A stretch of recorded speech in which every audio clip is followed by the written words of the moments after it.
Welcome to Sumant Digital English tutorial videos. It's I Rajnikant Tiwari. I am going to teach you the fourth part of second lesson of English Intermediate Proj UP Board, A Fellow Traveler, penned by A.G. Gardner. पिछले video lecture में मैंने third part इसका upload किया था, जिसमें लेखक महोदय ने विभिन्न अपराधों के लिए उस अपने सहयात्री मच्छर को मृत्युदंड तक दे दिया था और उसके प्राण लेने के बड़े घातक प्रहार किए थे। तो चलिए अब उससे आगे चलते हैं। It was all in when. लेखक महोदय बता रहे हैं कि सब कुछ व्यर्थ हो गया। इन वेन का मतलब स्पॉइल। तो it was all in when, all the efforts made by the author went in when. लेखक के द्वारा किए गए सभी प्रयास व्यर्थ हो गए। He played with me openly and ostentatiously like a skillful matador financing round an infuriated bull. He played with me. वह मेरे साथ खेलता था, अर्थात वह लेखक महोदय के साथ खेलता था। ओपनली एंड ऑस्टेंशियसली, खुलेआम, प्रत्यक्ष तौर पर खुलेआम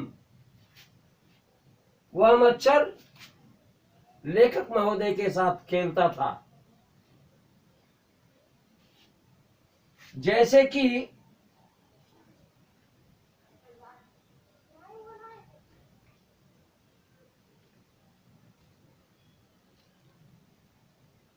कोई दक्ष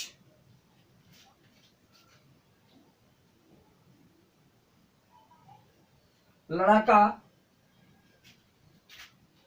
किसी क्रोधित बैल के परितः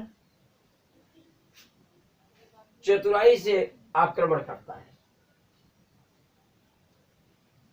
तो कहने का अभिप्राय यह है कि लेखक के द्वारा सभी किए गए प्रयास व्यर्थ हो गए। वह खुलेआम लेखक महोदय के साथ उस प्रकार खेलता था जैसे कि कोई चतुर योद्धा किसी क्रुद्ध बैल के चारों ओर चतुराई से घूमता हो। It was obvious that he was enjoying himself, that it was for this that he had disturbed my repose. It was obvious, it was clear. साफ था, जाहिर था, स्पष्ट था कि वह खुद ही आनंदित हो रहा था।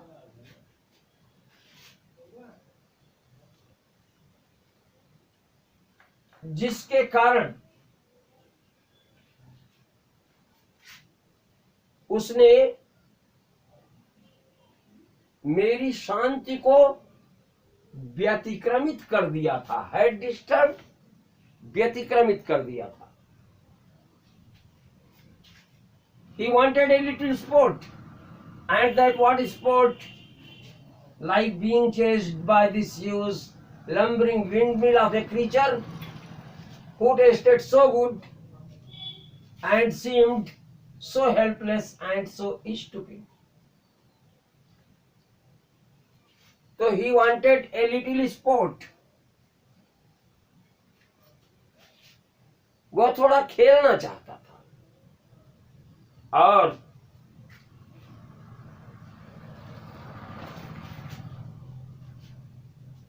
इस विशाल भारी भरकम पवन चक्की के समान जीव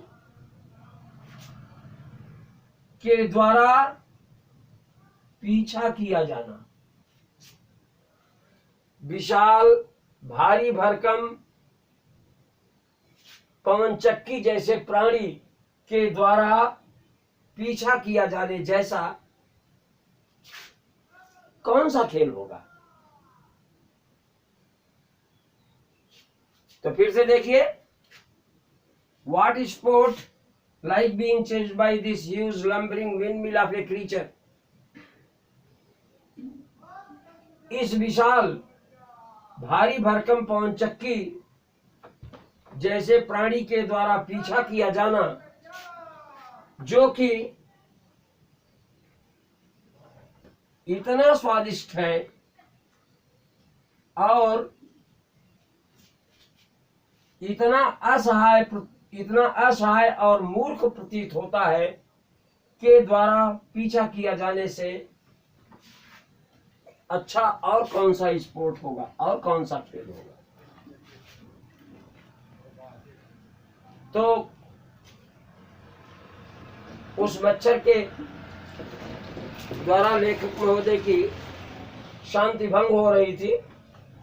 वास्तव में वो मच्छर खेल खेलना चाहता था और इतने विशाल भारी भरकम पवनचक्की जैसे प्राणी,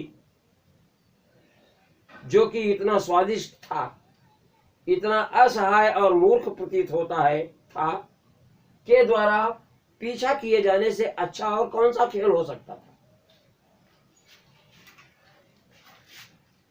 I began to enter into spirit of the fellow. मैंने उस आदमी की आत्मा में प्रवेश करना शुरू किया। He was no longer a mere insect.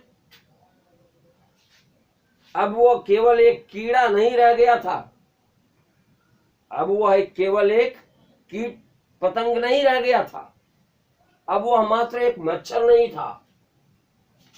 He was developing into personality and intelligence that challenged the possession of this compartment with me on equal terms. अब तो वह एक व्यक्तित्व और बुद्धिमत्ता के रूप में विकसित हो रहा था। अब तो वह एक बुद्धिमान और एक व्यक्तित्व के रूप में विकसित हो रहा था, जिसने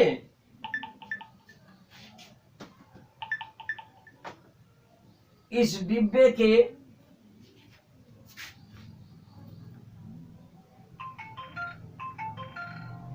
स्वामित्व पर बराबरी के हक से मुझे चुनौती दी थी। तो लेखक महोदय का कहना है कि अब वह मात्र एक कीट पतंग नहीं रह गया था,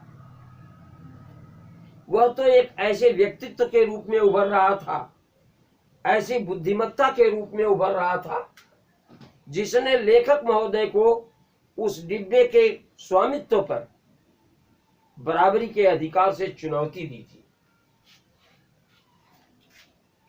I felt my heart warming towards him and the sense of superiority fading. I felt my heart warming towards him. मैंने महसूस किया कि मेरा हृदय उसके लिए पिघल रहा था, उसके प्रति पिघल रहा था। And sense of superiority fading, और मेरी श्रेष्ठता की भावना धूमिल हो रही थी, मुरझा रही थी, कम हो रही थी।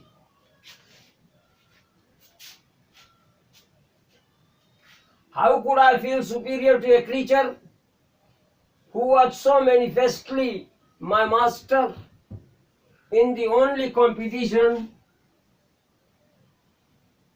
in which we had ever engaged? मैं किसी ऐसे प्राणी से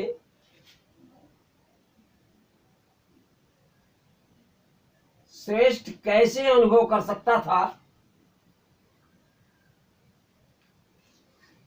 जो कि स्पष्ट रूप से उस इकलौती प्रतियोगिता में जिसमें कि हम कभी सम्मिलित हुए थे अपनी कुशलता सिद्ध कर रहा था। तो लेखक महोदय का कहना है कि एक ऐसी प्रतियोगिता जिसमें उनका सहयात्री मच्छर और वो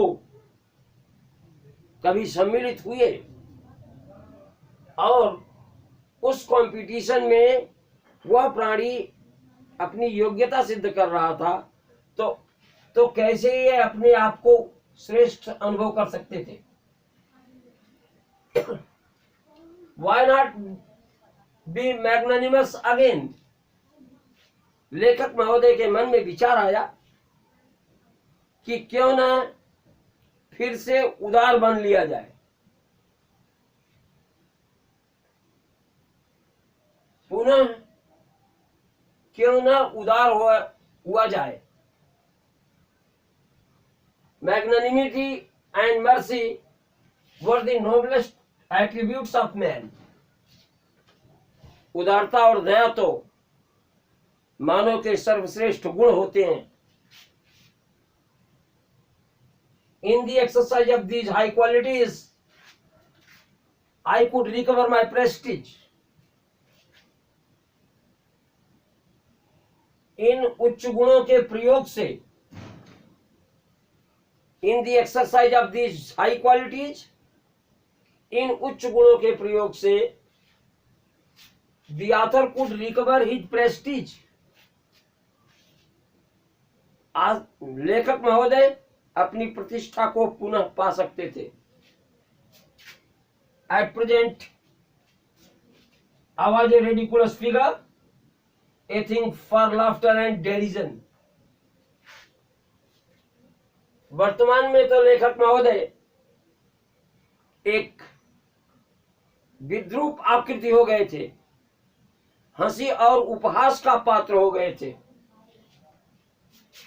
By being merciful, I could reassert the moral dignity of man and go back to my corner with honor. तो by being merciful, दयावान होकर के the author could reassert, the author could regain, लेखक महोदय पा सकते थे the moral dignity of a man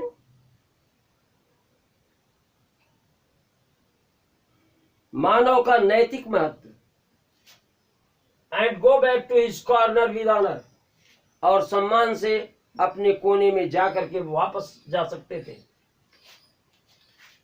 I withdraw the sentence of death, लेखक महोदय ने कहा कि वो मृत्युदंड को वापस ले रहे हैं।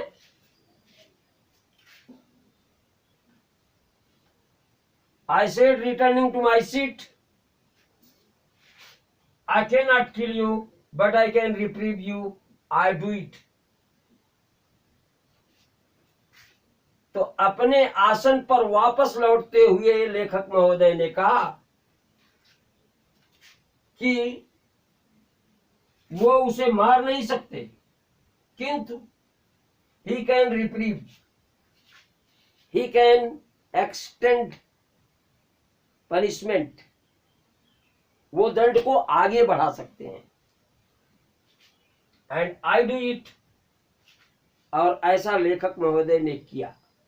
उन्होंने उस अपने सहयात्री का मृत्युदंड वापस ले लिया और अपनी उदारता दिखाई। It was all for today. I hope you must have understood. Thank you.